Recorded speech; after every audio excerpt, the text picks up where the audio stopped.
Narito ang ilang self-love motivational quotes na maaring makatulong sa inyo. Mahalin mo ang iyong sarili ng buong puso at walang pag-aalinlangan.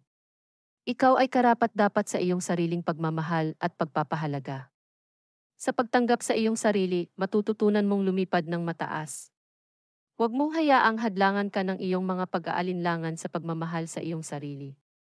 Ang pagmamahal sa sarili ay hindi pagiging makasarili. Ito ay pagbibigay halaga sa iyong sarili upang magkaroon ng lakas at inspirasyon sa buhay. Ang pinakamahalagang relasyon sa buhay mo ay ang relasyon sa iyong sarili. Kaya't alagaan mo ito, pagyamanin at pahalagahan ng higit pa. Sa bawat pagbangon at paglakad mo, tandaan mong ikaw ay mahalaga at may halaga. Huwag mong kalimutan na ang iyong pagmamahal sa sarili ay susi sa pag-abot ng iyong mga pangarap. Sana'y magbigay inspirasyon at lakas ang mga quotes na ito sa inyong paglalakbay tungo sa pagmamahal sa sarili.